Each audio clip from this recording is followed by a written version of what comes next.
Good morning! Good morning, everybody! Good morning! As you can see, I've got my face mask on, ready for the new easing up.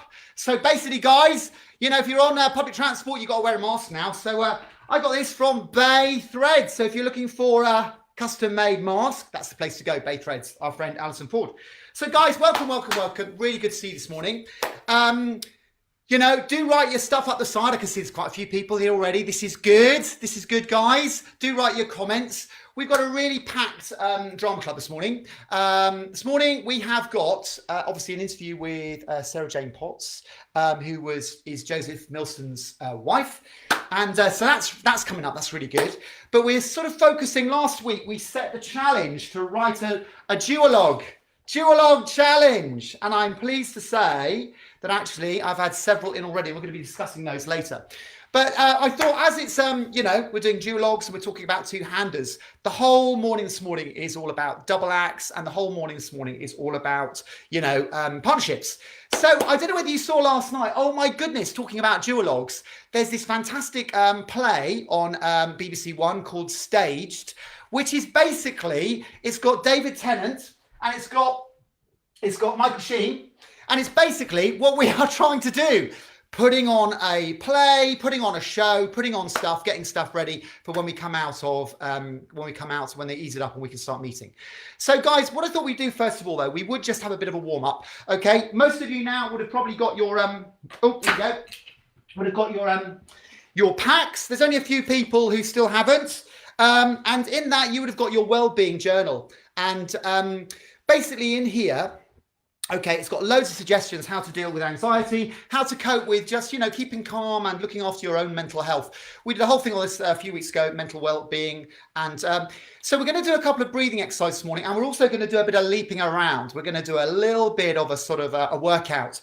But if you look on, if you look here, relax your body. If you've got this, most of you guys have got this. If you look on the page, relax your body. This is also a really good way. So not only deep breathing, which we're going to do in a second, we'll do some breathing exercises, but also learning how to relax, lie on the floor and just relax all your muscles and then gradually tense them. And then one by one, going right through your body, tensing and relaxing, tensing, relaxing. It's in your book here, but it's a really good way of making you feel less anxious and making you feel more calm. So we are going to go also, the other great thing, guys, is, ta-da! Quite a few people now have got their iPads. We've actually purchased 10 iPads so that people can access it, and so people can go on Zoom, and so that people can, you know, take part and not feel as isolated. So this week is great. We're going to do a warm up in a minute, and we've got quite a few people who have got their iPads, which we are loaning, Unleashed are loaning, so that guys can actually take part. So if you haven't got yours, there's a few coming out this week. So then we're hoping that we can get everyone up on Zoom and we can do some stuff. So guys, first of all, we are going to do just a couple of breathing exercises, and then we're going to do a little bit of a stretch and shake. Okay. So first of all, okay, I want you to stand up, perhaps off your sofas, shake off any tension, and then we're going to breathe in for 4 through your nose, and then we're going to hold it and then we're going to breathe out really calmly through your mouth. Okay, so we're going to breathe in for 4. We're going to hold it, and then we're going to breathe out through our mouth. So we're going to stand up, guys, shake off any tension. We're going to breathe in for 4. Here we go. Hold it, and then breathe out. So we're going to breathe in for 4. Hold it, and then breathe out. Breathe in for 4. Hold it, and then breathe out. Guys, this is really good if you're ever feeling anxious or you're not feeling calm. It really does help. So guys, get up. We're going to do a little bit of jumping around now, which will be good, just to get you all live and awake. Okay. So guys, what we're going to do a bit of social distancing. So you're literally going to go 1, 2, 1, 2, and then you just point your foot. 1, 2, bit of social distancing. Okay. Then we're going to do a bit of punching. Okay. We're going to punch that COVID-19. Punch that COVID-19, okay? Then we're going to do some star jumps. Star jumps. Okay, then we're going to be staying alive. Staying alive. Staying alive, okay? Staying alive. Okay, then we're going to do some driving. Not to Durham, I hasten to add. Just down to Morrison's. Okay, so here we go. Let's do it. Are you ready? Here we go. 1, 2, 3. Social distancing. Social distancing. Come on, guys. Up off that sofa. Okay, bit of thumping. Punching. Bit of punching. Bit of punching. Bit of star jumps. Star jumps, guys. Come on. Okay, staying alive. Staying alive.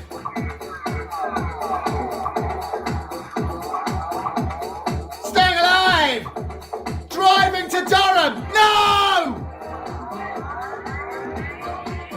Okay. Grease lightning.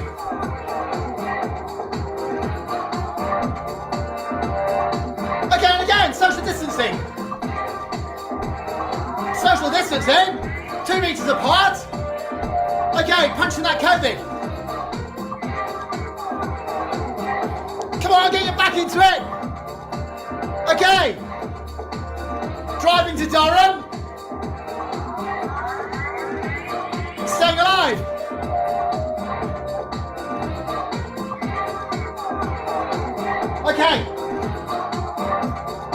Okay, guys. God, exhausted after all that. Right, so guys, we've got a warm up now, which is really good. Okay, and this is one we did yesterday with a lot of the guys who are now on Zoom with unleashed iPads, which is great. So here we go. Without much further ado, here we go.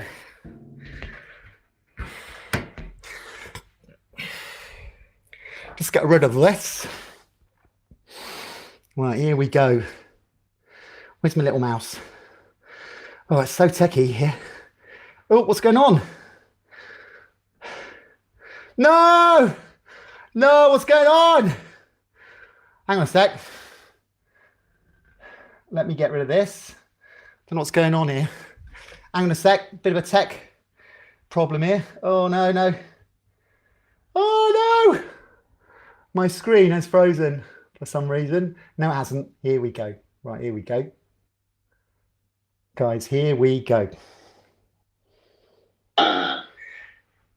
Hey guys, so here we are at Club, and it's so good to welcome quite a few new people who haven't been on Zoom before. Danny, May, it's so nice to have you here. Mark, thank you very much. Your dulcet tones. All right, all right. Wayne, lovely to have you here.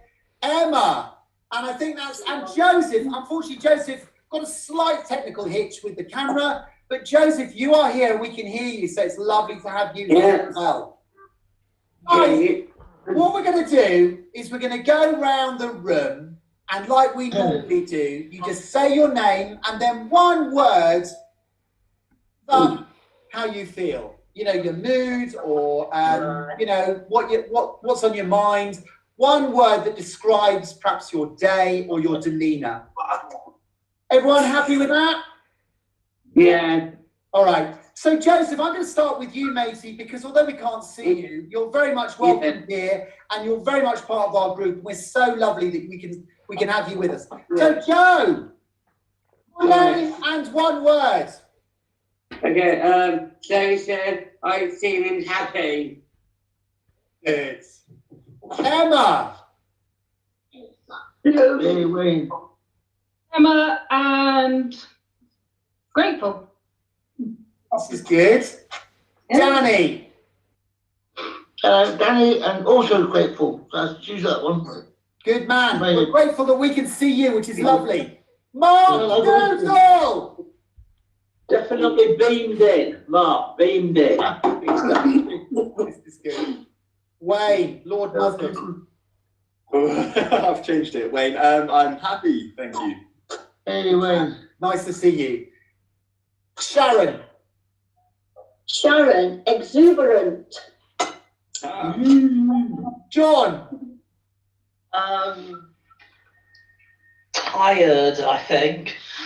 Tired. Bless you. Yeah. Neil. I'm Neil and I'm feeling creative. This is good. I've been writing in my wellbeing journal. Hey! This is great. Good man. Laura. Laura, and I'm feeling very energetic. This is good. Yeah, hey, Laura. Josie. I'm Josie, and like John, I'm feeling a bit tired tonight. Roz. I'm Roz, and I'm delighted to see everybody. Yes. And you, Hero. Yes. Guys, can I say it's so lovely that we're getting so many people, and we're hoping to get more and more people on Zoom. This is wonderful. So you newbies, fantastic, so good. Guys, as you know, today our special theme is we're talking about duologues, and so our theme is double acts because obviously we're looking forward to Sarah Jane Potts, our interview with her, and obviously we had her husband on, so technically she's like a duo. So guys, just to do that, for this warm-up today, we're going to play a round of this or that, and it's dead easy. Basically, I'll call your name, and then I'll tell you two words, and you've got to say the one that you prefer, okay? So, here's just an example. Martin, dog or cat? Dogs! Right? Dogs. No, way. Right. So, guys, I'm going to call your names one by one. We're going to go around the room. Right. Sharon. Bacon or sausage? Bacon. John. Cake or pie? That me? Oh, hold it again. Cake or pie? Cake probably, although to be Okay. fair, it depends what mood I'm in. Good. Emma, coffee or tea? Coffee. Neil, soup or sandwich? Sandwich. Calvin, card game, board game? Yeah. Card game or board game? Board game. Josie, book or magazine? Book. Laura, ninjas or pirates? Oh, ninjas. Roz, And yourself. TV shows or movies? Movies. Mark, Beatles or Rolling Stones? Rolling Stones. Yes. Danny, laundry Yes. or dishes? Say again? Laundry or dishes? Wow. Neither. Okay. Wayne, perfect teeth or perfect hair?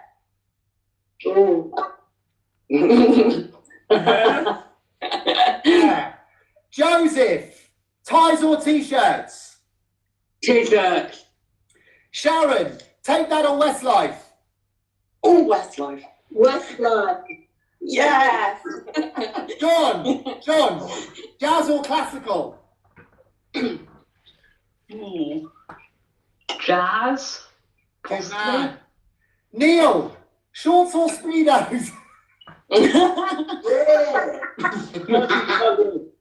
Pardon? Body smugglers. Body smugglers. Okay, Danny, Star Trek or Star Wars? Me again. Danny, Star Trek or Star Wars? Star Wars. Okay, Depends which Star Trek. Is that the new Star Trek or the old one? anything. Emma, Elsa or Anna? Ooh. I don't know either of them really. Elsa? Okay, Yeah, I'll say it. Wayne, Nah. Harry Potter or Lord of the Rings? Lord of the Rings. Mark, Good man, Wayne. McDonald's or Burger King? Burger King. Ros, porridge or cornflakes? Orange. Calvin, iPhone or Galaxy? Oh, I have no clue. Probably iPhone. Or are we talking about chocolate? Joseph, football or rugby? Joseph, Boom. good man. Neil, this is an easy one. Darts or pool? Darts, obviously. Of course. Josie, Elton John or Queen? Queen. Ros, orange or apple? Apple. Sharon, Indian or Chinese? Chinese. Emma, Paynton or Brixton? Brixton. John, bus or train?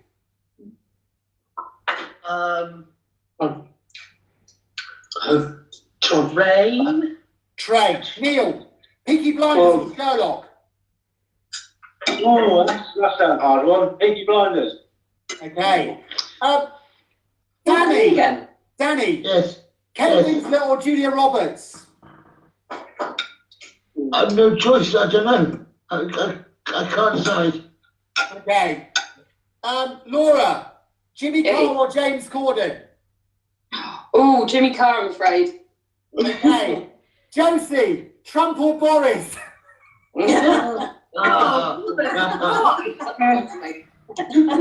Can't stand Trump. Yeah. Emma, Gavin and Stacey or Fleabag? Neither. Okay. I've not watched either of them. Okay. Joseph, Disney or Marvel? Disney. Good man. Ros, Les Mis or Phantom? Les Mis. Josie, ducks or geese?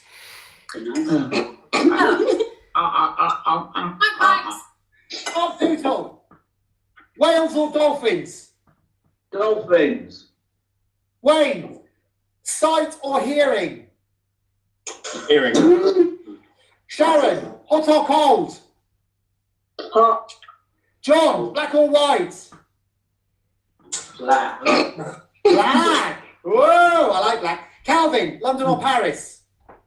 That's difficult. London. Laura, Sunday roast or fish and chips? Ooh. I can't. Oh no, come on. That's. It depends on the day. So fish and chips. Let's go be different. Okay, Rosie, jeans or trousers? Jeans. Sharon, Prince William or Prince Harry? Oh, Harry. Prince Harry. Emma, the son or the male? Male. Okay. Yes. This sounds funnier. Danny, Porsche or Jaguar? Oh, Jaguar, I think. Okay, and the British. last one, I'm going to say, Ros, gardening or ironing? No contest. Gardening. Good. Okay. All right, well, lovely. Well done. Very revealing. Black, John, I like it. The dance thing is good. Listen, guys, well done. Thank you so much. Lovely to see you all. And what is great having you all on like this, because it does mean that we can start rehearsing. The plan is we're going to start doing proper rehearsing with scripts, and we're going to actually write stuff, and we're going to do it via Zoom. So the more people get on Zoom, the better. So can I just say, well done, everyone. It's so lovely to see you. We've got to finish now because we've got the rest of the club to go. But can I say, Wayne, lovely to see you. Likewise. Danny. Nice one, mate. Superman. Emma. Yay! Joseph, I know we can't see you, but you're there. Yeah. Joseph, we've loved having you, mate. Neil. Yeah, mate. John. Hello. Or goodbye, even. Yeah. Sharon. We'll be talking to you later. I'll be ringing you up, lovely, all right? Laura. See you later, guys. Yeah. Yes. Joseph. Roz. Mark. Bye, guys. Speak to you later. Well done, guys. Take care.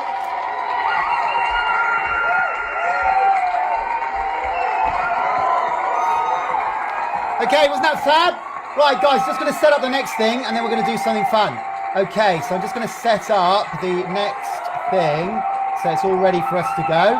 But yeah, wasn't that fab? What is so great is that obviously now that we've got these iPads that we're trying to get out there, for people who perhaps didn't have access to the internet, it does mean now that we can actually get everyone involved. So this is really fab. This is really fab.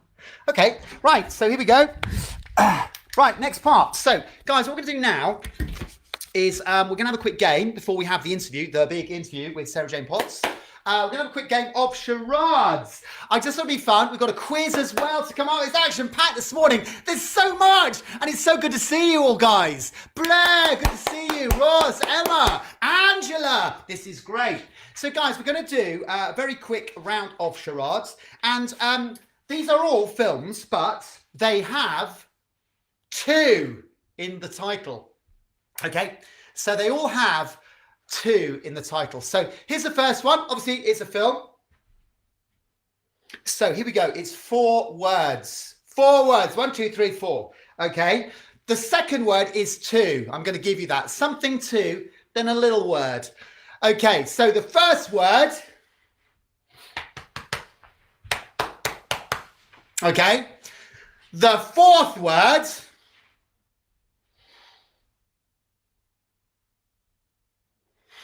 Anyone got it?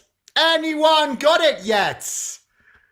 Okay, I'll do it again. Okay, it's 4 words.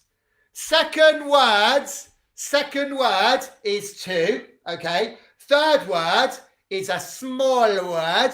The first word. Okay. Neil, Back to the Future. Well done, mate. Right, number 2. Here we go.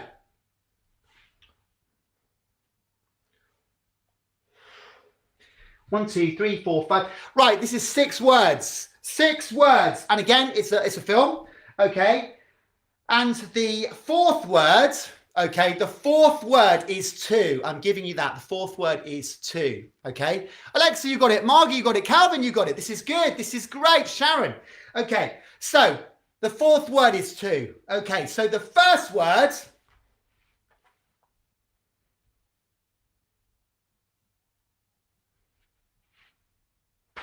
Okay.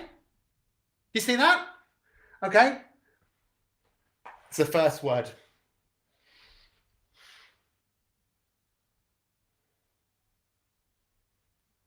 Okay, that's the first word. Okay. Right.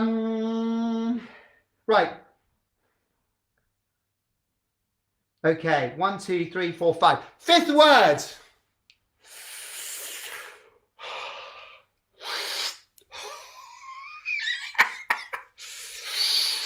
Okay, that's the fifth word. Okay, the sixth word.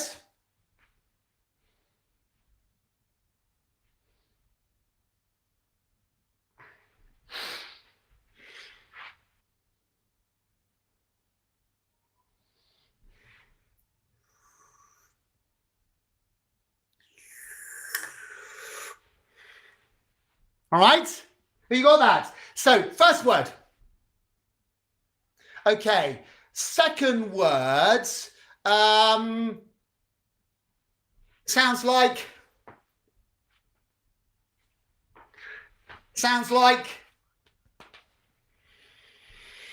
something you put on, okay? Emma, lock, stock and two smoking barrels. Well done, Emma. This is good. Okay, right. Here's another one. Okay.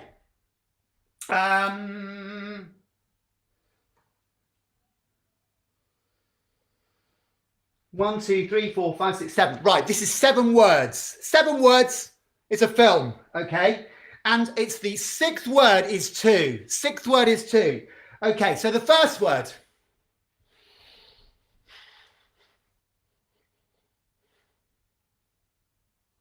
Okay, second word, small word. Third word, small word. Okay, small word. So it's small word, small word. Fourth word.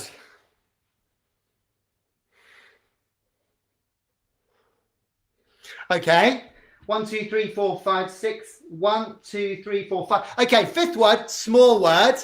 Sixth word, 2. Seventh word.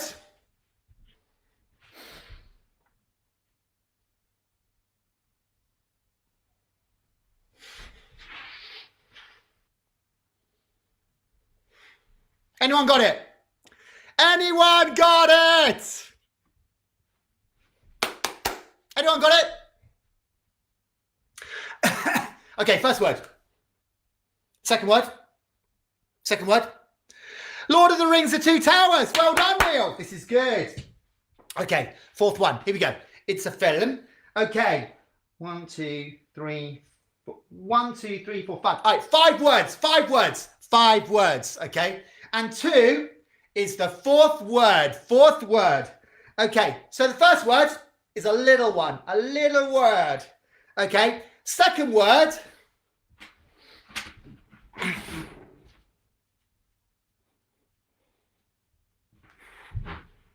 Okay. Okay, you get that? Okay. Third word, small word. Okay. Fourth word, 2. Okay.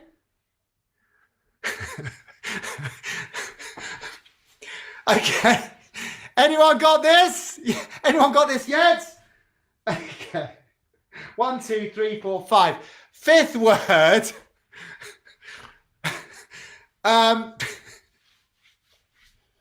How am I going to do this? Tale of Two Cities. Calvin, thank you so much, because I was just about to do sounds like, which I didn't do. Okay, right, here we go. So the last one. Now, this is a Steve Martin film. I used to love this when I was a teenager. This is great, okay? So it's 1, 2, 3, 4, 5. 5. It's 5 words, okay? And the fourth word is 2, okay? So the first word, little word, okay? Okay. The second word is, okay?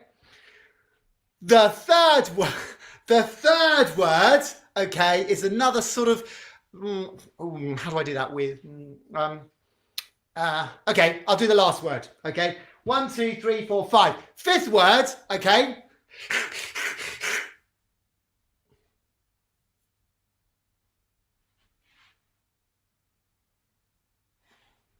Anyone got it? Father of the Bride, not quite. Look, the last one, okay, it's got to have 2 in it. It's got to have 2 in it, don't forget, guys. Okay, there's something, 2 somethings, okay? I'm going to give you the fifth word. Okay, 1, 2, 3, 4, 5, right?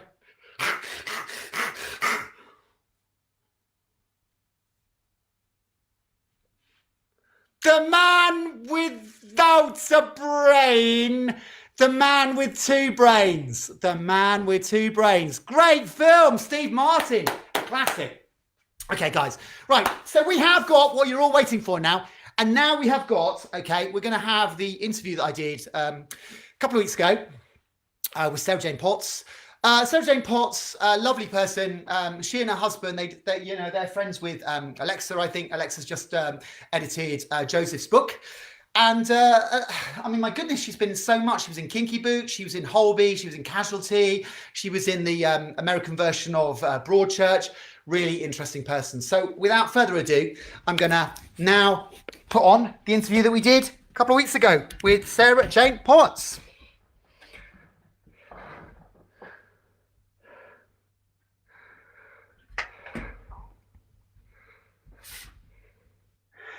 Oh my goodness, so it's really exciting, guys. We have Sarah Jane Potts with us, who is a real actress. Oh my goodness, we had her husband, Joseph, on a couple of weeks ago. And Sarah, it's so lovely for you to join us today. Thank you so much dropping into Unleashed. You know, a lot of people recognise you. I mean, my goodness, you've done so much telly. You know, and I know the guys are really excited about this interview. So, Sarah Jane, it'd be lovely for you to tell us sort of how you got into this game, because although you're sort of famous for, you know, Holby and Casualty, Waterloo Road, and Grace Point, the American version of Broadchurch, and oh my goodness, pardon? What's a hit? What? Did it bomb? I don't know. Broadchurch was good here, but anyway. No, seriously, and you know, Sugar Rush, you've done some really amazing stuff and really varied parts. But you didn't go the usual route, did you? You didn't go to drama school or anything like that? Tell us how you got into this game. Well, I'm from Bradford, up in West Yorkshire, and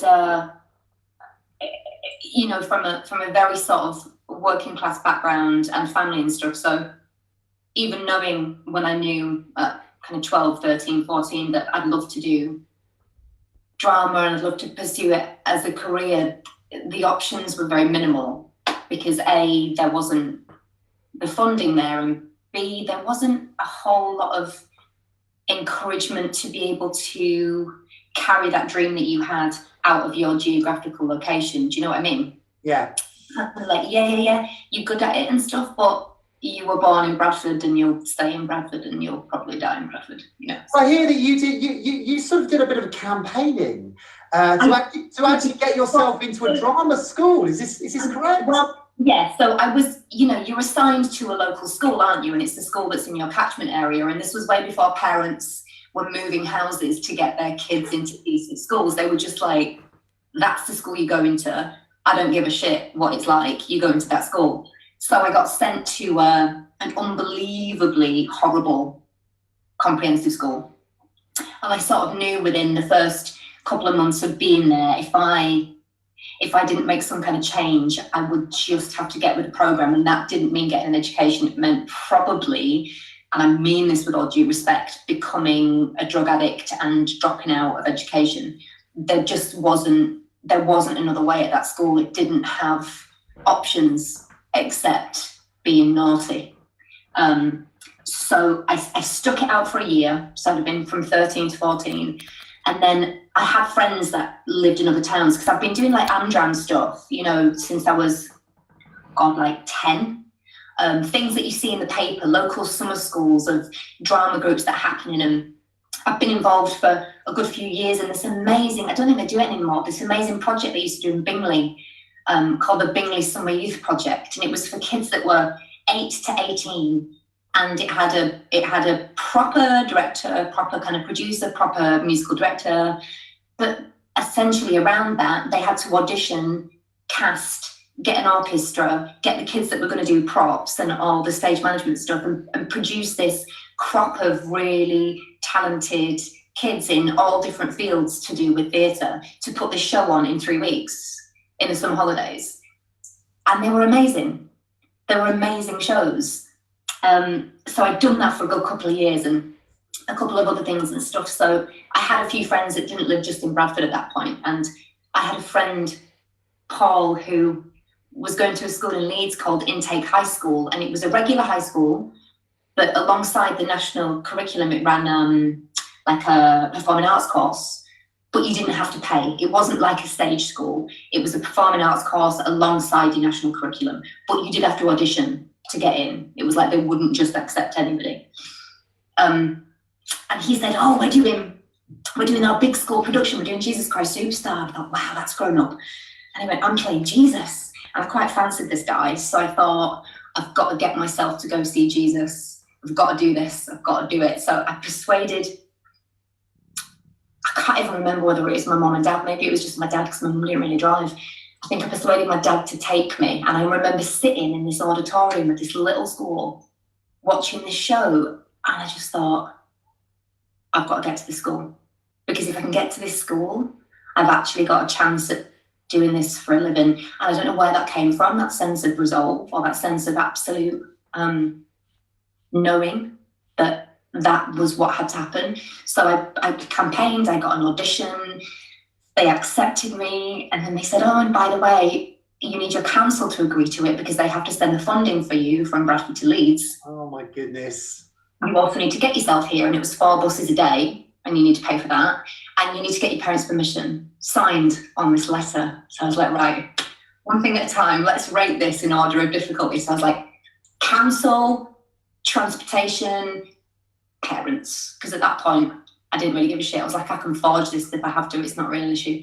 But I thought if I got all the big things done, then I could go to them with this package and go, listen, this potential problem is fixed, done it. This one also fixed. Could you just sign this, please? Thank you very much. And that's kind of what I did. I went to my council. I had to stand there in front of 5 men and say, my name is Sarah Jane Pottsand, I'm 14 years old and I'd like to be sent to a different town to go to school. And they went, no, categorically not.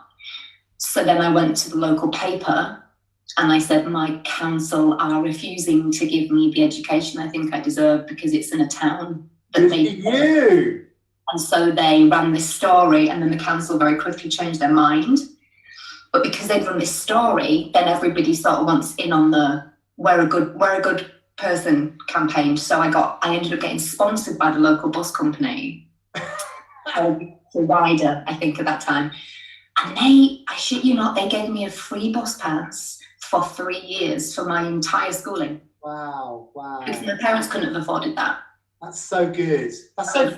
4 buses a day, every day, for however many days you go to school, it ends up being a lot of money. So that was the start of me actively, I think, putting into place some of the cogs that I thought needed to be turned to enable me to be in a situation where I could be potentially seen, and more importantly, I could learn. Yeah. And I could be around like-minded people, because I think that's one of the most important things. You can be that salmon that's swimming upstream all of the time, but you're going to get tired eventually. And no one's an island, and you can't do it all on your own and not be supported. So even just to be in a situation in a school where the other kids on that performing arts course all wanted to do the same thing, for very different reasons, obviously, but they were all sort of pushing towards a common goal. That for me was a huge thing, because I'd just been in a school where you were getting your head flushed down the toilet and in teachers' cars and setting on fire. But you actually started working professionally while you were at school, didn't you? Because you actually drop out of your A levels and star in, get a part in Meet. What have you been reading? Oh gosh, well, it's got to be done. But didn't you? I mean, you didn't go the usual route, and so you dropped out of A levels and you got this first job, and then you just progressed from there. My first professional job was while I was still at that school, so it was in between. It was called Children's Ward, which was a brilliant children's drama about a children's ward in hospital. But it was one of those kind of cult shows because it was Russell T Davies, and it was just a brilliant show for bringing to light things that weren't getting talked about for young people. Storylines with AIDS, storylines with homosexuality, storylines with drug addiction, things that nobody else was touching, kind of apart from Grange Hill, and that had been off for years. And I got that part through my school, through them coming to watch drama, some of our drama sessions, because they knew the kind of people that they wanted to cast. So I was 16 then, and I just finished sitting all my GCSEs. And they always had to do it in the summer holidays because of all the kids that were in it because of school. So I went off to Manchester to do my first professional gig. I found myself at Granada, which sadly is no longer. Granada Studios on this set of a hospital, and it was like a different life. And then I wasn't expected to get very good GCSE results. and bizarrely, I got really good results. So they asked me to stay and do my A-levels, and I was like, no, thanks. I'm going to come back to school for to study when I can be living my life and But I mean, you have. It looks like you've worked sort of consistently right through. You know I mean, every year. You know, in really. Yeah, you always make it try to look like that. Pardon? You always make him try it look like that. It's not necessarily the case. But I mean, obviously, you have ended up working in a lot of we don't call them soaps, do we? What are they called? What's the technical name for soaps? Dramas. What are they called? Continuing dramas. That's it, continuing dramas. I like Waterloo Road and Casualty. Yeah. But obviously, what you're probably most famous for is your character in Holby, Eddie McKee.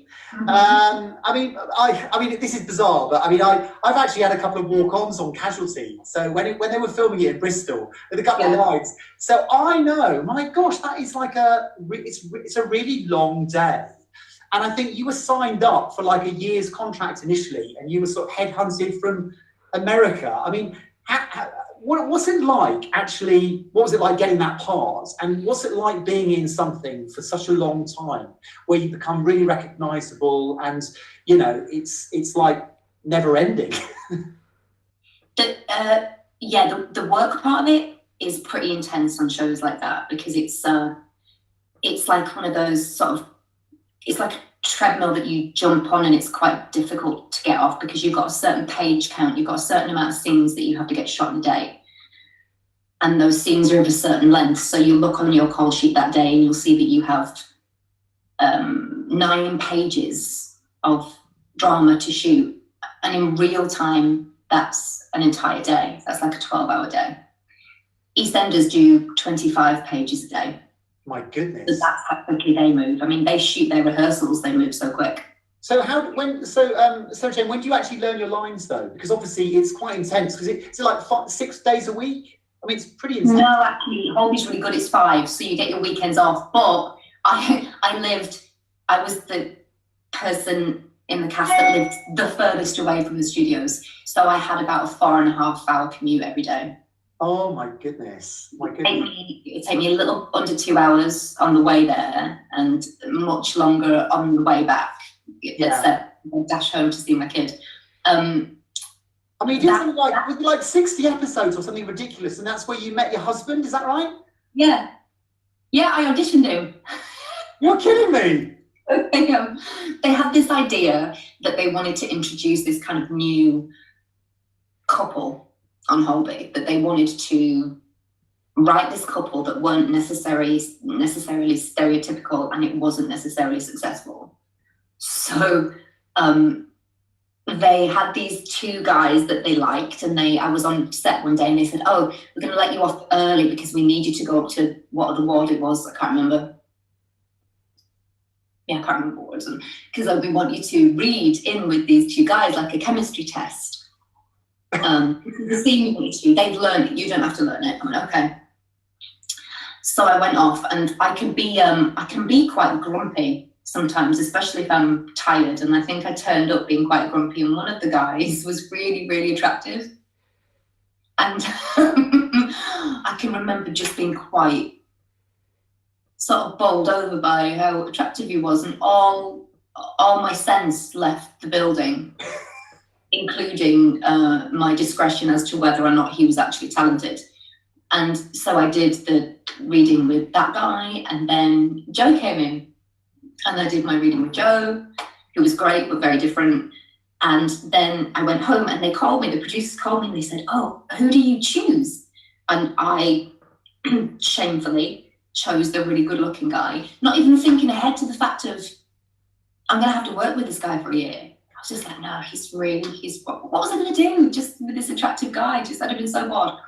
And I went, the other guy, not Joe. And I didn't push for Joe. I didn't champion Joe. And they went, okay, great, thanks. And they cast Joe, which was obviously the best thing that they could have done. So basically, he got the part of Luke, and you were Eddie. And I mean, the papers loved you. I mean, for about 18 months, you were called Team Leddy. Is that right? Yeah.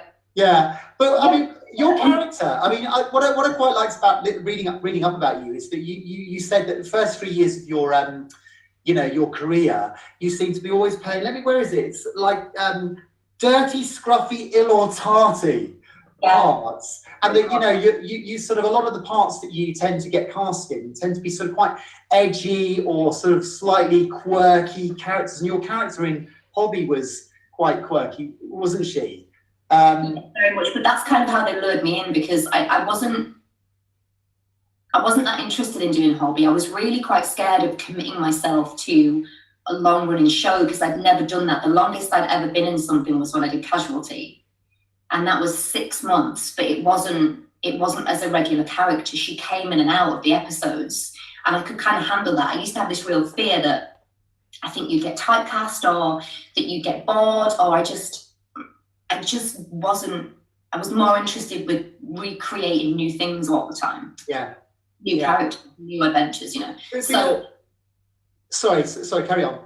So I was kind of like, oh no, I'm not really interested in this. So, well, I had a show at the time, which was my favourite show ever, called Nurse Jackie.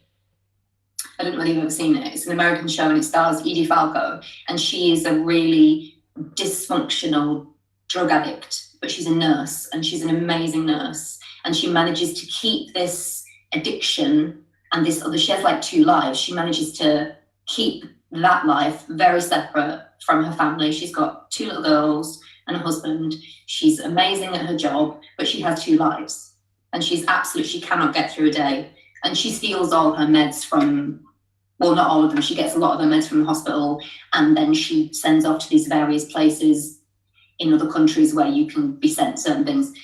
And I love that show. I love that kind of real mirror image of what you can present to the world, and then what can be really going on. And they said, we want it to be like Nurse Jackie, we want it to be like Edie Falco. And I went, oh, you've got me. Yeah. So I mean, your character actually, I mean, talking about addiction, I mean, obviously your character, you and Joe's character, I mean, were really high profile for quite a while in Holby.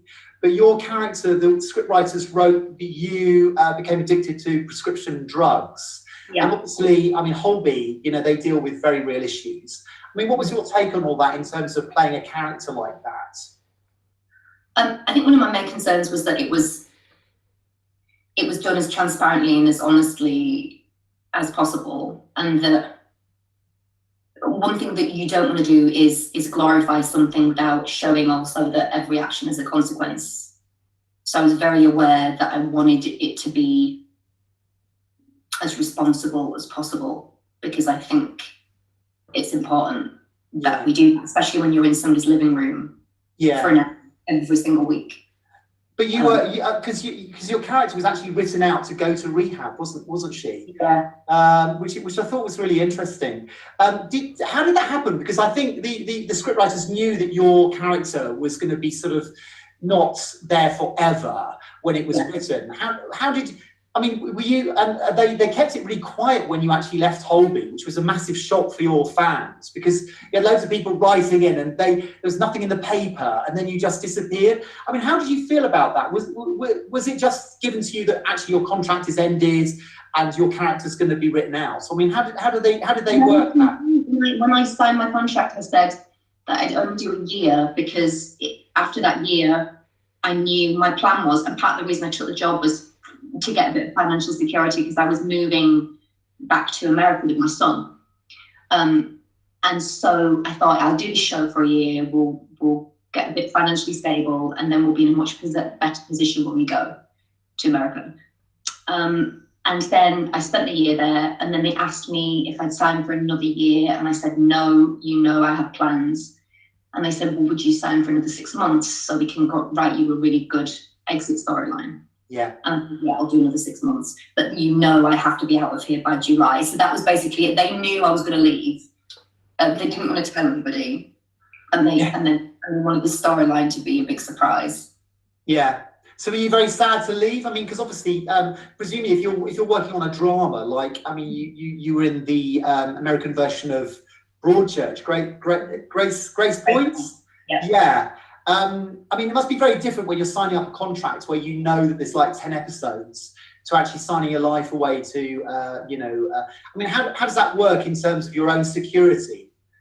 I mean, to be doing a long-running job is amazing for your security, because as an actor, you're never secure. You're constantly walking a tightrope, and that's one of the things I think that drives people insane. I mean, we're a very sensitive and delicate breed of person as we are. Anyway, in order to be good at transporting somebody to a different world, you have to be able to permeate and communicate everybody else's feelings, really, to really excel at doing that, to get people to understand it and have empathy with it. So we take in everything, we permeate everything all the time. It's not just like you turn it on, you're an actor, then you turn it off and you're just a normal person going to do your shopping at Tesco's. You're constantly observing the world. Without that sounding wanky, you just are. You don't even realise you are. But we are very sensitive people. All creatives are sensitive people. I don't think unless we were, we'd have the ability to make people feel. Yeah. Right? So you're mixing artistic, creative people with commerce, which never works. No. It's not a match made in heaven, is it? It's going to be a disaster, because obviously commerce will usually always win, because we don't need to get into that. So you're a really quite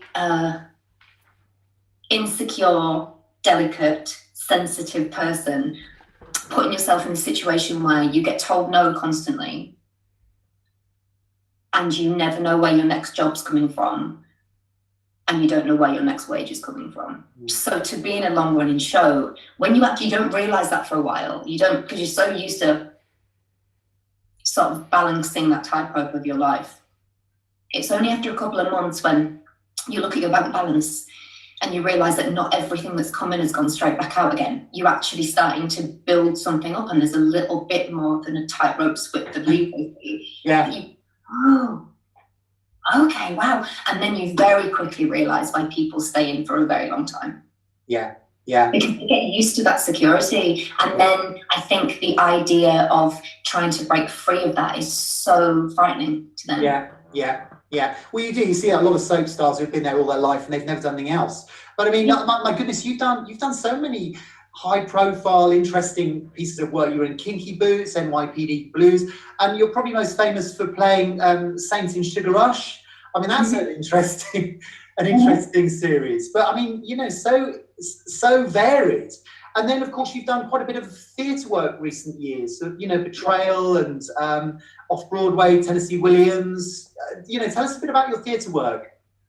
So when I first started acting professionally, after I did my big film that I did when I was 17, which really sort of helped me along the way of getting all these other jobs that I did, because then I got a really good agent and I moved to London and my career really sort of started then. I went straight off to do 2 plays at the Royal Court because I really wanted to do theatre. That was my background, and I thought, yeah, this telly thing's great, this film thing's great, but I want to be in theatre, I want to do musicals, I want to do plays, this is what I want to do.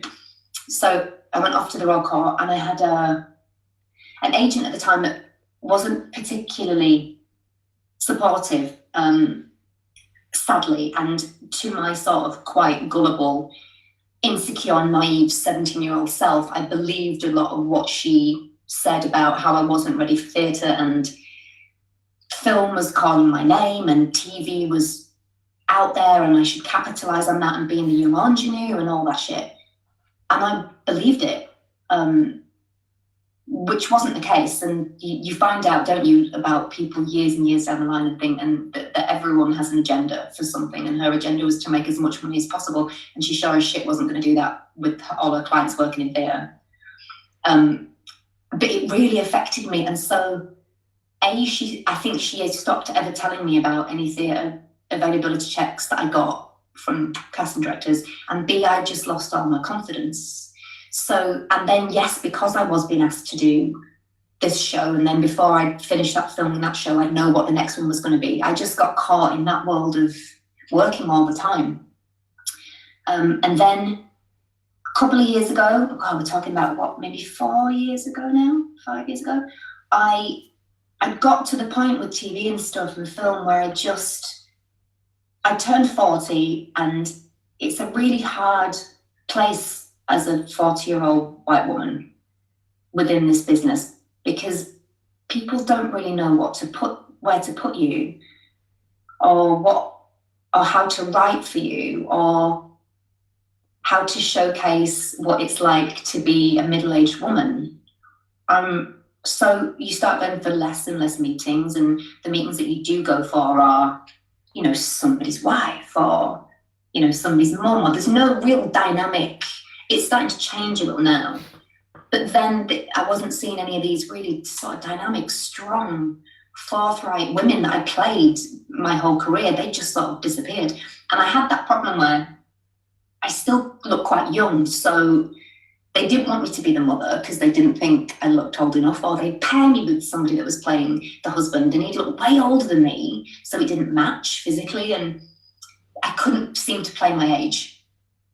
And you don't want to keep playing younger, because I was celebrating the fact that I was growing and evolving and getting older, and I wanted everybody else to do that with me, but nobody wanted to be in the party. So I got really, really disillusioned with it all, and I was kind of like, I don't want to do this anymore. I think I'm done. I think I just want to learn how to have an allotment and drink lots of whiskey and read a lot of books, and I'll be all right with that. I'll figure out a way to make money somehow. And Joe went, okay. He said, but can I please implore you before you knock it all on the head just to do theatre again? It had been 25 years at this point. That's a long time. I mean, usually actors will intersperse theatre with a career. Maybe 5 years they'll do a play, another 7 years they'll do a play. You know, they don't let it go for that amount of time, which is just testament to how scared I must have been. And he said, please, please, please, please, please do a play before you knock it all on the head, because I think you'd be pleasantly surprised at what you'd get back from it.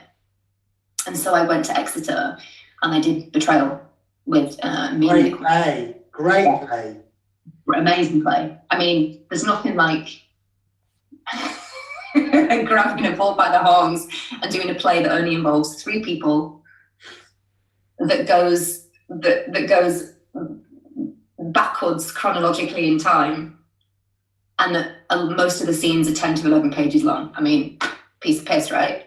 So I went down to Exeter to do that, and we rehearsed for 4 weeks, and there's such a, as you know, as everyone in your group knows, that the collaboration, the community of a rehearsal space and a safe space and a place where you can just be and make mistakes and be stupid and say something stupid, but everyone goes, yeah, that's noted, but it's crap, but it's noted, you know, it's not work. To be collaborative and to have just a safe space where you can fail, because it's not really failing, is it? Everything's just an experiment. It was kind of mind-blowing after all that time, because you don't really get much of that at all on TV. It's you sort of turn up, you do it and you leave. So you can end up feeling very much like somebody else's puppet. Yeah. Whereas on stage, no one can control you. Yes, you're supposed to say your lines. Yes, you're supposed to wear a certain costume. Yes, you're supposed to be in a certain place at a certain time, but you don't have to. So there's there's like this childlike mischievousness that you get to fuck with it a bit. Oh, sorry, I'm allowed to swear. No, that's fine. That's fine. That's fine. That's fine. It's fine. But you have, it's just, I love the rehearsal room in a theatre thing. I just think it's an amazing meeting of souls. Yeah. Yeah. And I've been present to unbelievable things coming out of that. Yeah. And it's not just about what the outcome of it is, like the end product. It's the whole process. So you could go off to do a play, and what you get out of your rehearsal process has enhanced you so much as a human being that it's almost like you get the gift of it. It's not about what you then give to your audience. It's you have had this experience throughout something. So yeah, I went off to do that after 25 years. It's just terrifying. I mean, the scariest I think I've ever felt in my adult life. So Sarah Jane, are you sort of taking a break and just doing the odd bits that come up, or I mean? Well, see, we've had this. I don't know whether you know, but we've had this like global pandemic, which has meant everyone not being able to work and stuff. So yeah, essentially for about 11 weeks, I've been taking a break. Yeah. No. I'm not. I was right in the middle of doing a new Netflix show when everybody had to go into lockdown, so we had to stop production. What was that? What is it? It's I'm not allowed to say the title because it hasn't been officially announced yet. It's about ice skating and ice hockey. Oh, okay, good. And also because nothing's been released yet, because we were only 3/4 of the way through shooting, so we haven't had a finished product yet that's been presented back to Netflix. So is that being shot in this country or in? It is. We've got it all at the big ice rink in Sheffield. Oh, okay. Yeah, brilliant. Yeah. Well, look, listen, Sarah Jane, thank you so much for joining us. I tell you, it's been an absolute thrill having you here and hearing. You know, I could sit here for hours and chat to you. I really could. Well, Bob, they'd be like, "Fucking turn her off. Let's have no, no, it's been brilliant. And like I said to Joe as well, you know, we're probably going to be like this, I would have thought, till at least November. So, you know, maybe you could come on and perhaps give us some tips, and we could do perhaps a sort of mini workshop type of thing with yourself and Joe, perhaps later on in the year. Or anybody wants to do a Q&A, or do you know what I mean? Like, let me know what we can do and how we can help. That'd be great. But listen, thank you so much for coming today. You know, it's a big thrill for our guys. And it's really good because, you know, what we do is community theatre. So to have some professionals come in and share what they've been up to is a big thrill. So bless you. It's all the same, though. I know it is.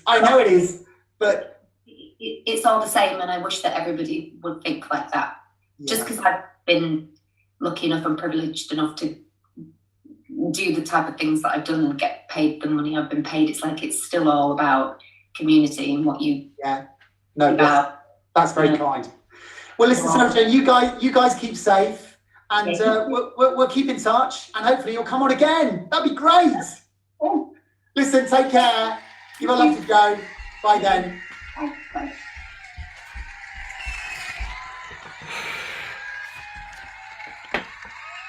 Oh my goodness. Isn't that fab? Really interesting person. Really interesting person. Oh my goodness. So the plan is that we will hopefully have them back in the autumn. They come and do perhaps a bit of workshop stuff with us. We've got other people lined up as well, so it's good. So guys, what we're going to do now is we're going to have a little quiz. And our quizmeister today is none other than the lovely James Paul, who is hopefully going to be joining us. We're going to ring him up. But today's double acts it's all double acts. So if you want to do this little quiz, the way it works is it's the specialist subject. So today's specialist subject is, of course, double acts. So guys, if you want to get a pencil and paper, I'm going to go through, there's 10 questions, and then we're going to get James on the phone, and then we will, he'll give us the answers, hopefully. So here we go. Question 1. Which famous female comedy duo were married to Adrian Edmondson and Lenny Henry?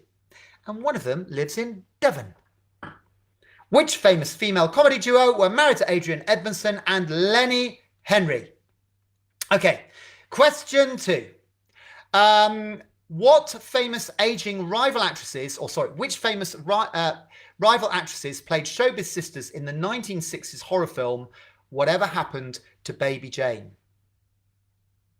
Okay. Which famous aging rival actresses played showbiz sisters in the 1960s horror film Whatever Happened to Baby Jane? Question 3. The West End hit play, The Play What I Wrote, was a tribute to which famous TV double act? The West End hit play, The Play What I Wrote, was a tribute to which famous TV double act? Question 4. Which famous comedy double act, where the female plays a little boy, have made their home in Torquay? and I've met them. Which famous comedy double act where the female plays a little boy have made their home in Torquay? Okay, question 5. These are mostly theatrical, drama-y ones, you know, related in some way. So question 5. What is the name of Samuel Beckett's famous play featuring 2 tramps named Vladimir and Estragon? What is the name of Samuel Beckett's famous play featuring 2 tramps named Vladimir and Estragon? Okay, question 6. Brad Pitt's first film was in a road movie where the 2 female characters drive off a cliff at the end.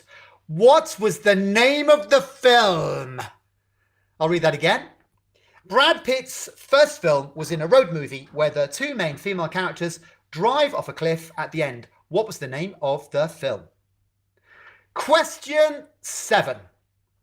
Benedict Cumberbatch and Martin Freeman breathed new life into a famous literary detective and his sidekick on television. Who did they play? Benedict Cumberbatch and Martin Freeman breathed new life into a famous literary detective and his sidekick on television. Who did they play? Question 8. What is the name of the superhero who has a sidekick named after a garden bird? What is the name of the superhero who has a sidekick named after a garden bird? Question 9. Which hit comedy drama is set in Billericay and Barry Island in Wales?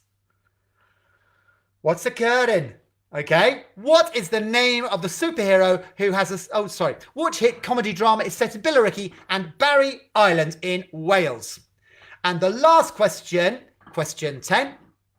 What is the name of arguably the most iconic comedy double act in film history who appeared in 106 films together? Right. So let's just get young James Paul on the telling bone. On the telling bone. Right. Let's get him here. Here we go.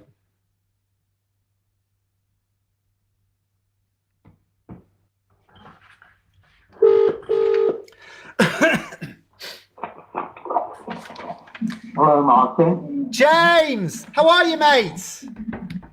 I'm okay. Good man. How's it going today? How's it going today? Have I been today? Yeah, how have you been today? I'm okay. Yeah, I haven't been out yet, but I might go out. Oh, I know the weather's horrible, isn't it? The weather's really horrible. What's happened to all the lovely weather? Now, James, you are our specialist subject answer master today. Okay, so tell me, we're going to go through these, and you've got to give us the answers. Is that okay, mate? Yeah. Good man. I seem to be echoing. Good man. Right, here we go. Question 1, James.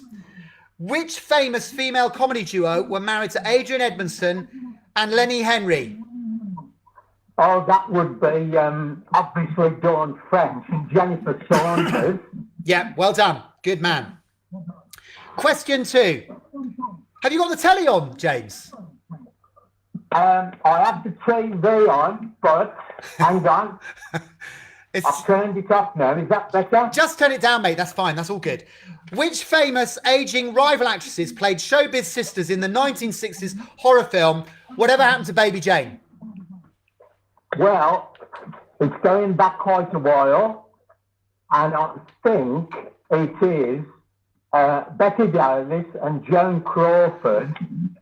Betty. And am I right in saying in the film one of them was in a wheelchair? She was, Joan Crawford. Oh my goodness, it's a terrifying film. I remember seeing it when I was young. Oh my goodness. Yeah.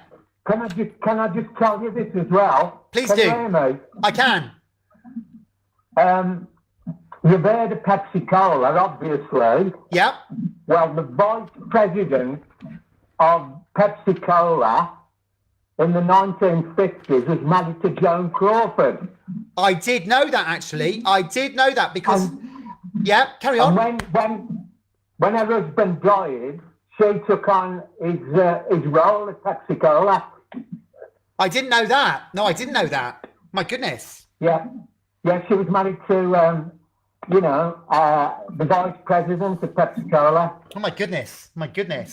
Well, Okay, James, this is good. I knew you'd know all these because these are like, you know, classic films and double acts and what have you. Question 4. Yeah. Which famous double... Oh, that's sorry. Question 3. The West End hit play, The Play What I Wrote, was a tribute to which famous TV double act?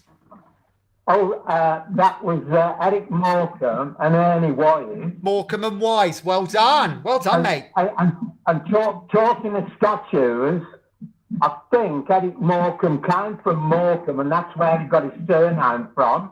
Okay. And I think there's a statue to him up in Morecambe as an honour. There is. So let's hope it's still there. I don't think he was involved with the slave trade. At least I hope not. No. And that was unbelievable. And I did make at least one film, and I think it was called The Intelligence Men. I didn't know that. I I think I did, yeah. Good man. Right, question 4, James.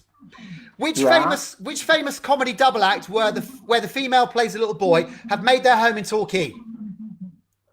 Well, that would be the Crankies. And incidentally, as you just said, they were actually married. They were. And they did. To each other, they was married. And they did children's programmes.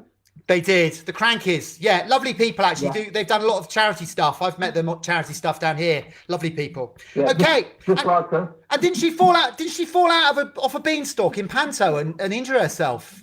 I think, about 10 years ago. Sure, possibly, but there was like, yeah, I think she did. Energetic in their stage shows, I believe. Yeah. Right, question 5. We need to whack on. What is the name of Samuel Beckett's famous play featuring 2 tramps named Vladimir and Estragon? Well, to be honest, I don't really know that, and that is not in my memory. I might know the answer when you give it me, that I've heard of it. It's waiting for... I couldn't say I would know it religiously. It's Waiting for Godot, James. Yeah, I've heard of it, but I've not really, it's got it in my memory. It's a pretty dull play. It's basically 2 tramps waiting for Godot. Nothing happens. Typical Samuel Beckett. Yeah, not a lot of drama in that one. Right, question 6. Brad Pitt's first film was a road movie where the 2 main female characters drive off a cliff at the end. What was the name of the film? The name of the film? Yeah. Well, I should know this because I've got 2 daughters, and my oldest daughter has got a middle name, Louise. Yep. And my youngest daughter, it's her first name, Louise. So I'm guessing, and I think it must be Thelma and Louise. It is Thelma and Louise. Well done. Well done. Right, question 7. Benedict Cumberbatch and Martin Freeman breathed new life into the famous literary detective and his sidekick on television. Who did they play? Well, they played, and I've been watching it today, but not with them in. I've been watching Sherlock Holmes and Dr. John Watson. That's the one. That's the one. Sherlock Holmes and Watson. Question 8, James. What is the name of the superhero as a sidekick named Garden Bird? That would have to be Batman and Robin. Batman and Robin. Well done. Right. Can you hear me? I can. Question 9. Which hit comedy drama set in Billericay and Barry Island in Wales? Well, I'm guessing this is the one where they meet, or they've met in London, and it ends up as being Gavin and Stacey. Gavin and Stacey. Yeah, Gavin and Stacey. Well done. And the final one, James. What is the name of arguably the most iconic double act in film history who appeared in 106 films together? Well, that is Laurel and Hardy. And can I just mention a couple of things about them? Yeah, please do, very quickly. In America, I think that was the first duo on This Is Your Life, Laurel and Hardy. Okay. You know, they could say, This Is Your Life. Yes, Eamon Andrews. That was the first double act, I think, on This Is Your Life in the 1950s. Oh, my goodness. Well, listen, James. Can you hear me? I can. Listen, James, we're going to have to hurry along, I'm afraid, because we've still got a bit to do. And we've only got 10 minutes left. But listen, James. Oh, sorry. No. It's lovely to hear you, mate. It's really lovely to hear your voice. And obviously, we're hoping to get you an iPad so that we can see your lovely face and you can join in the Zoom. So that's coming this week, mate, all right? Yeah. Thank you, and thanks for calling. Oh, bless you. Lovely to hear you, James. Do you want to say hello to everyone? Yeah. And my marks today, 9 out of 10. Good man. 9 out of 10. Well done. Okay, well done, mate. Well done. Okay, bye. All right, take care. Bye, Take bye. care. That's good. Right, guys, we are running out of time. Sorry. We have a new avatar today. Look, it's Claudia. And she's got her diary. Can you see that? Claudia in her diary. So I'm going to ring Claudia. We were going to do a bit about duologues, which we are going to do. Can I just say, two people, Sharon, lovely Mark, have both written duologues, which we are going to work on, and we're going to work up and cast and actually get to be, to produce. If you look at this thing called Staged, which was on last night, have a little look at it on Catch Up, because they're actually rehearsing and doing the whole thing via Zoom. Really fascinating. Two great actors. So let's get Claudia Streets on the phone, and she's going to read a poem for us. So I need to get her on. This is great. Where are we? Right, Claudia. Right, here we go. Right, here we go. Claudia. Hopefully she's there. So with her new avatar. She said to me, I said, you're going to have your avatar. She said, can I keep it when we come out of lockdown? Yeah, of course you can.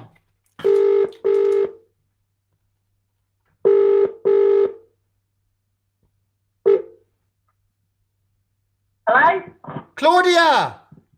Hi. Hi, I'm sorry I'm late. I'm sorry I'm later than I said I was going to be, but we're here. How are you? Right. How are you, lovely? Yeah, fresh. Thanks. Good. Look, I've got your avatar here. You're smiling at everyone. Yeah, I've seen it. I've been watching the show. Can you see it? Can you see yourself waving? Look, you've got your diary here, Claudia. Look. Yeah, no, I've seen it. I have turned the screen off. Good. There's an interference. You know, it's not quite the same. Yeah, this is good. We're sort of running out of time. So listen, lovely. You've got a poem for us, haven't you?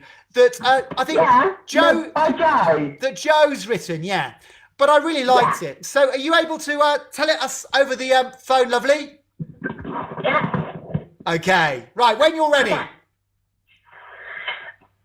Untitled poem by Joe. I have lived in this town all of my life. I have hundreds of children, but have no wife. I have some friends that stay all night, but they always go when it gets light.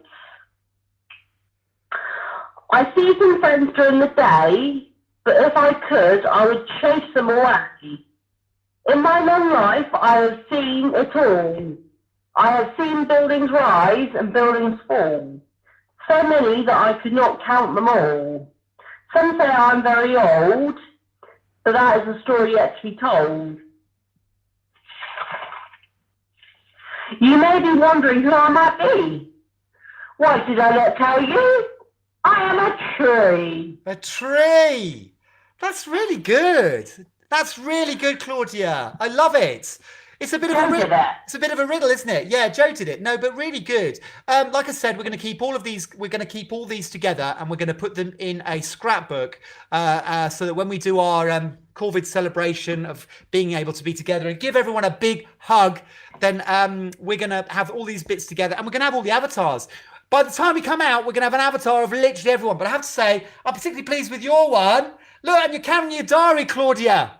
Can I keep my avatar?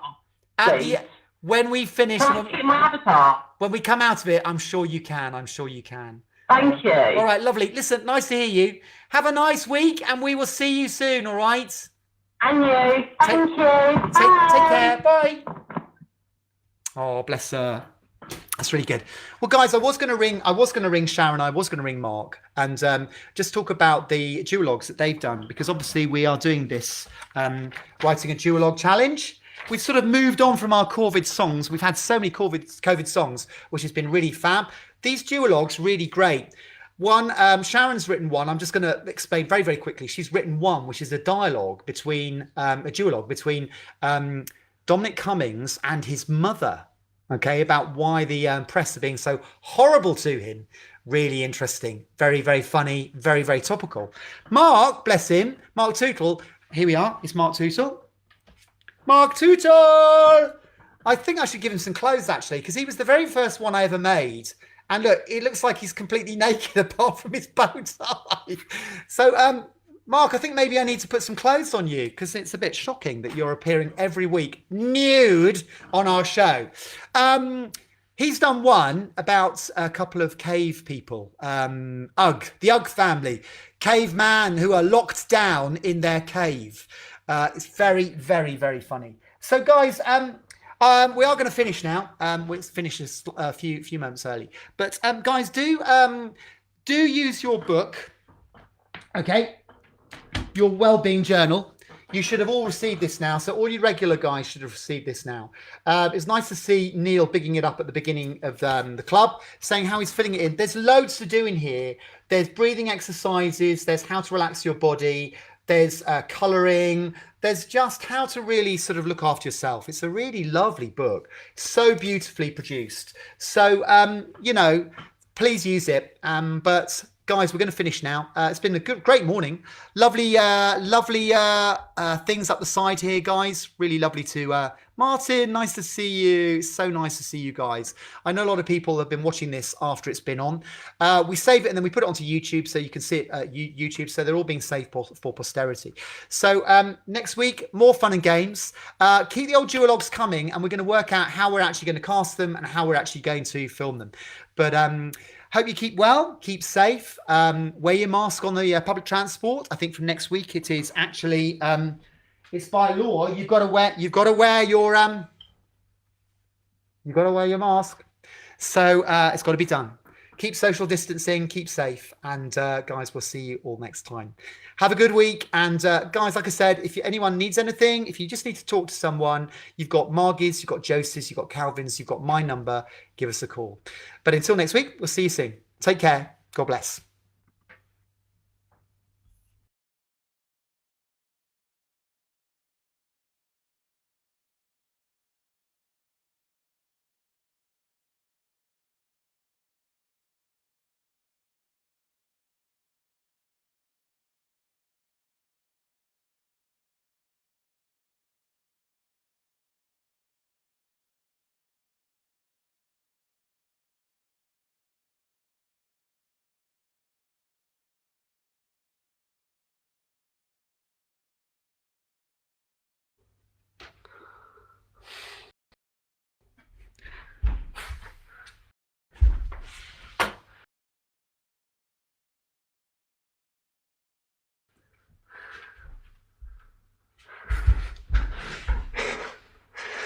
Okay, guys. Oh my goodness. We have something really exciting for you this Thursday. We have got an interview with Sarah Jane Potts,